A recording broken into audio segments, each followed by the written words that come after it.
My name is Van Kamenstein. I'm going to be talking about how to achieve an impossible goal. Recently, after 2 years of training, I did 4,033 pull-ups in under 18 hours, beating David Goggins' world record. What I've learned from 2 years of training and achieving my goal boils down to 6 main things that I'm going to talk about in this video, 6 lessons. The first is that your goal becomes who you are. It's your identity. The second is that this should become such a big part of your life that it annoys yourself and it annoys others on how much you work towards this. The third is that towards the pursuit of your goal, you need to fail, backtrack, and get worse, or else you're not trying hard enough. The fourth is that you need to unconsciously make any sacrifice, whether that's wake up at 4 a.m., go home early from things, or work towards this goal in any environment.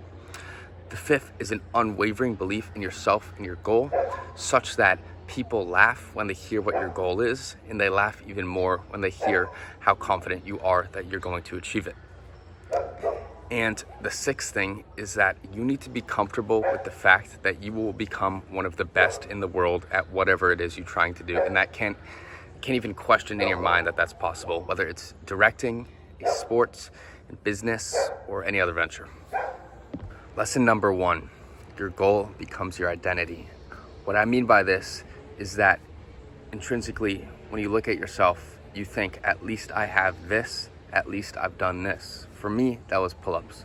When it was a tough day, I didn't accomplish what I want, I still knew at least I did 143 pull-ups today. At least I got better. For someone that might be practicing soccer for 2 hours, that might be running in the morning or working on a business. But if you are truly chasing your goal, then at any point in your life, you know that you have progressed in it, no matter what else is going wrong, emotionally or physically.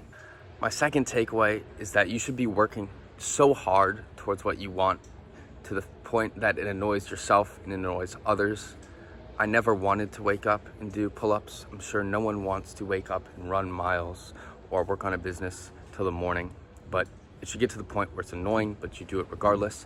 And even so, it should get to the point where you're doing it so much it annoys others, where you might have to cancel plans or change your routine completely because you are so dedicated towards it, to where other people notice that you're working towards it.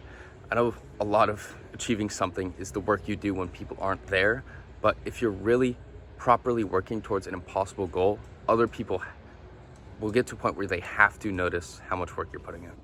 The third thing I realized is that taking a step back and failure is not only inevitable, but it's necessary to achieve any impossible goal. The common thing, if it was easy, everyone would do it, applies exactly here. If you're not failing, then you're not training hard enough, and that's just a truth you have to face.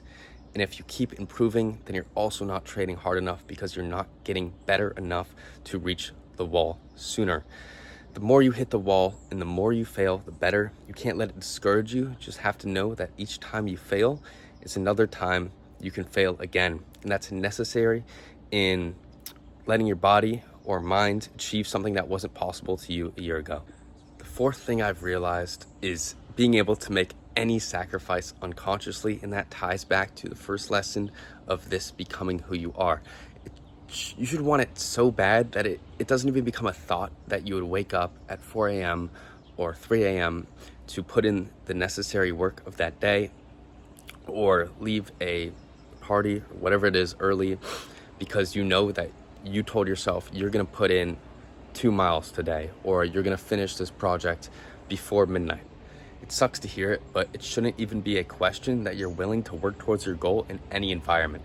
When I told myself I was gonna do 143 pull-ups a day, when I went camping or to some place where there wasn't a pull-up bar, I would find any tree and do it on the branches. It would tear my hands up, but I knew that if I didn't do this, I would never get there. And that comes with anything. What I realize, and I think is very important to realize, is that if someone's done it, if your impossible goal is something someone else done, then the only thing that stood between what you are doing and what they did is the sacrifices they made. And that should comfort you, because it realizes that if you reach that point where you're willing to make any sacrifice, you will achieve what you want. My fifth takeaway is that you must have an unwavering sense of belief in yourself and your goal, such that people will laugh at the thought of both. When I told my roommate and others that I was going to do 4,000 pull-ups, They would laugh at me. They say, that's not possible. Even when I was doing hundreds a day in preparation, my goal was so unconceivable to some people that they said it was impossible. And it was the same to me at some point. And this should extend to the fact of how much belief you have that yourself can do it. Your goal should be crazy, but the work you're putting in should be even crazier. Anytime someone sees you and they ask, what did you do today? Your goal has to be something you mentioned you worked on. You have to think and get to a point where your old self will think it's crazy how far you've come. It's the only way you're properly putting in the work to get to where you want. My sixth and final lesson that ties everything else I've learned into it is that you have to be comfortable with the fact that you will become one of, if not the best in the world at what it is you want to do, and that becoming that person is easy. And yes, all the work you're going to put in, all the sacrifices, all the changes in mindset and identity will be very difficult, but the actual obstacles in between becoming the best in the world and you are not that large. Not only must you accept the fact that you'll become the best in the world, or one of them, it's a necessity.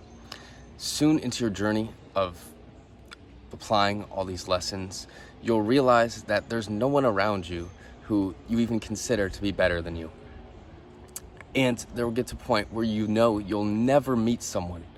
It'd be a rarity, almost an impossibility to meet someone better than you. That's how much work you're putting in. And I think that's the part that sounds the craziest and would be incomprehensible to me 2 years ago. 2 years ago, I could barely do a few pull-ups. The thought of doing 4,000 in a day literally seemed like a joke to me.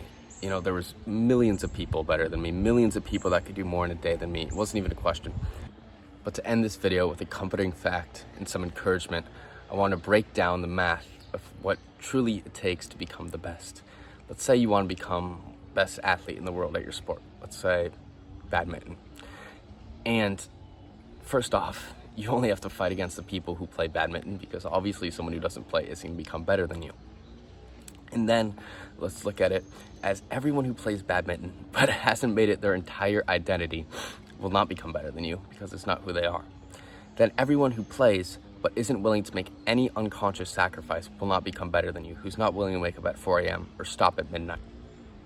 They're all not going to put in enough work.